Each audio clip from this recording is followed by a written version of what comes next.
Voilà, dans ce chapitre, on va étudier la structure hexagonale compacte. Il y a des substances qui cristallisent dans cette structure, comme le zinc, le cobalt et plusieurs autres matériaux. On entend abrégé HC, ça veut dire d'hexagonale compacte. Voici une structure cristalline hexagonale compacte. C'est un hexagone.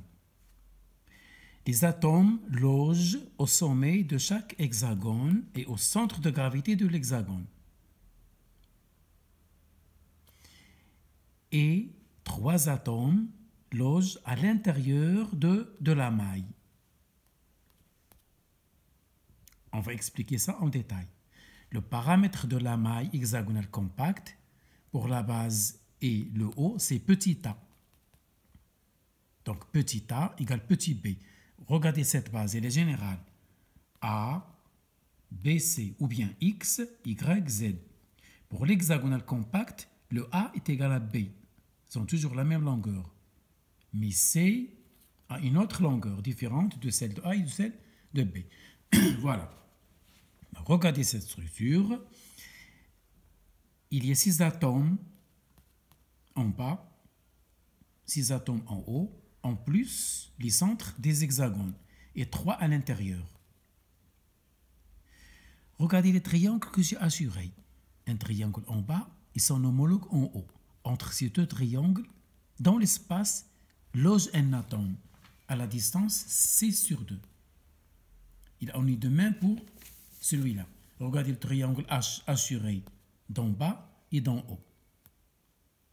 À l'intérieur, loge un atome. Il en est de même pour le triangle assuré, là et ici. Donc, dans le volume compris entre ces deux triangles assurés, se trouve un atome.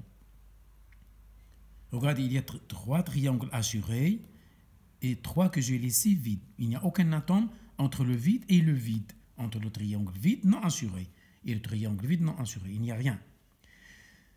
Donc voilà, j'essaie de décrire la structure cristalline. Elle a la forme d'un hexagone. La structure cristalline hexagonale, elle a la forme d'un hexagone. Intéressons-nous maintenant à ce qu'on appelle la coordinance. La coordinance, c'est le nombre d'atomes situés à la même distance et les plus voisins à un autre atome. Ils sont plus voisins à la même distance. C'est ça la coordinance. C'est le nombre d'atomes les plus voisins à un atome de référence, mais situés à la même distance. Dans cette structure cristalline, la coordinance est 12. Comment? Imaginez, je pose une autre structure en haut, sur celle-là. Cet atome qui est de centre, il est entouré de 6 à la même distance. Il est entouré de 6 de l'autre structure qui est celle en haut. Donc, totalement, il est entouré de 12. Je dis que la coordinance est 12. Attention, il n'y a pas que cette structure. C'est comme un paquet de morceaux de sucre. C'est comme un ensemble de briques. Chaque brique touche les briques voisines. Donc, si je prends la brique voisine hexagonale compacte, celle d'en haut, cet atome est entouré par 6 et par 6 de la même distance. Je dis que la coordinance est 12. C'est une constante. Elle est invariable. Retenez ça par cœur. La coordinance dans la structure hexagonale compacte est 12. Passons maintenant au volume. Et cette partie que je suis en train de vous expliquer, c'est la plus importante, surtout dans les concours et les exercices et les examens. Le volume, ce n'est autre que le produit mixte des 3 paramètres de la maille. A vectoriel B, scalaire C. Vous pouvez permuter A scalaire, B vectoriel, C, etc. Il y a 3 cas possibles. J'ai choisi le cas le plus simple. On trouve le même résultat. Or, la norme de A et B, c'est la même. A, c'est un hexagone. Les côtés d'un hexagone sont égaux. Donc, c'est A carré fois le sinus entre A et B. C'est 120. Regardez ici. 120 fois C, la hauteur. le paramètre qui se trouve en Z, la cote de la structure, c'est-à-dire Z. On va montrer tout à l'heure que C a un lien avec le paramètre A. C'est très important, on vous le demande toujours. C est égal à 2A, racine de 2 tiers. On va faire ça tout à l'heure. D'où vient ça? Retenez-le. C égale 2A, racine de 2 tiers. N'oubliez pas que A égale 2R. Pourquoi? Parce qu'il y a tangence sur le côté. Si je prends un côté, n'importe quel côté de l'hexagone, n'importe quel côté, même au niveau de la diagonale, il y a tangence entre les deux atomes. C'est-à-dire que R plus R, c'est A. N'oubliez pas que ça, c'est le modèle éclaté. Mais la substance, en général, elle est compacte. Donc le A touche, c'est-à-dire l'atome, touche l'atome voisin. Cette distance, elle est de l'ordre de picomètre, elle est infiniment petite. Donc, ce A, le paramètre A, c'est R plus R, c'est 2R. Retenez-le par cœur.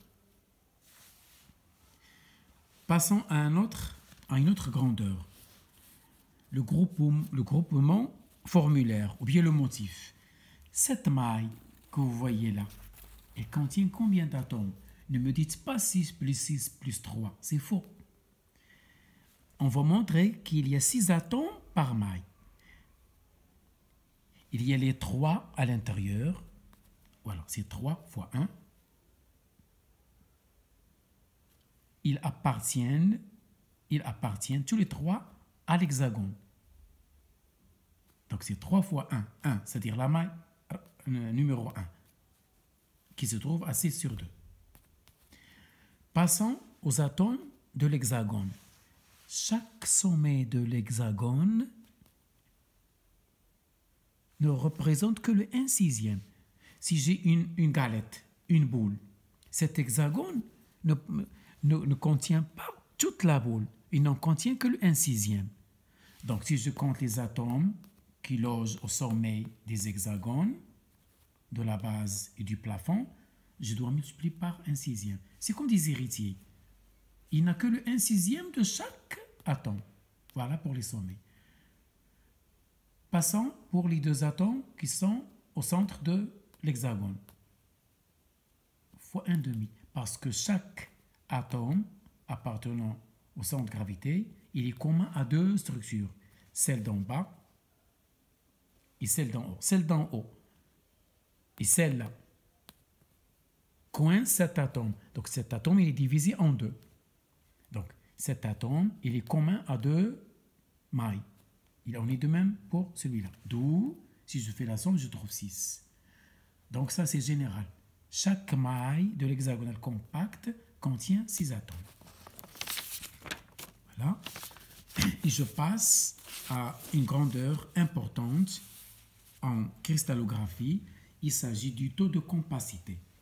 Le taux de compacité, c'est une grandeur qui nous indique la densité, l'existence ou l'inexistence d'un espace vide entre les atomes. Par définition, taux, c'est le volume des atomes qui habitent dans la maille, qui logent dans la maille, sur le volume total.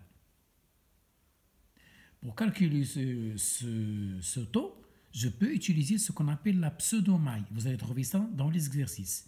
On travaille avec la maille élémentaire, dite pseudo-maille. Regardez ici. Cette maille, c'est le 1/3 de la maille de tout à l'heure. Ça, c'est la maille totale. Si je m'intéresse à cette partie, ça s'appelle la maille élémentaire. Je l'ai schématisé ici pour vous expliquer ça à l'aise. Ça, c'est la pseudo-maille. Pseudo-maille ou la maille élémentaire. Elle contient 2 atomes par maille. Je prends la totale et je la divise par 3. Parce que la maille hexagonale compacte est formée de 3 pseudo-mailles. J'ai pris le 1/3. Regardez ici. Le A, le paramètre A, ça c'est l'angle gamma. Ça c'est le 6 sur 2. Comment détermine-t-on la relation entre le paramètre C et le paramètre A? C'est très simple.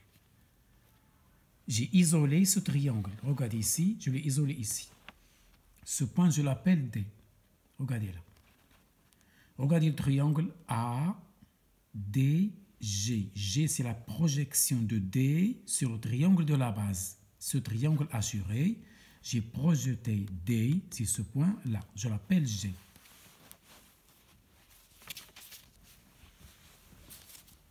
Voilà. C'est un triangle rectangle en G. Prenons le triangle A, GD. Il est rectangle en G. Appliquons Pythagore. AG, c'est 2 tiers de H. AG, c'est 2 tiers de H. C'est un triangle équilatère. C'est un triangle équilatère. Donc la hauteur AG dans un triangle équilatère, tout le monde le sait. C'est 2 tiers de la hauteur de ce triangle. Avec la hauteur ici H, la hauteur dans un triangle équilatère, c'est le côté fois radian 3 sur 2.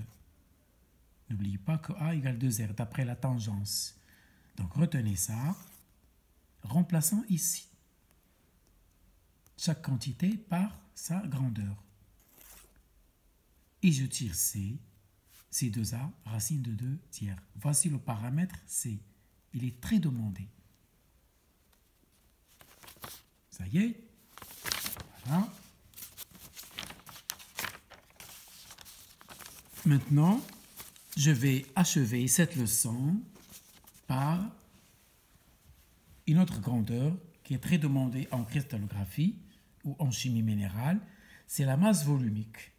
Tout le monde sait que ρ, c'est m sur v. N'oubliez pas cette relation. M sur la masse molaire égale le nombre de particules sur la constante d'Avogadro. Je tire petit m, je la remplace ici. Et voici la masse volumique. Donc, si on vous demande la masse volumique, c'est le nombre d'atomes qui logent dans la maille, c'est-à-dire le motif, fois la masse molaire, fois la constante d'Avogadro, on vous la donne, c'est 6,02 puissance 23, fois le volume de la maille, quelle que soit la structure cristalline. Voilà pour cette leçon.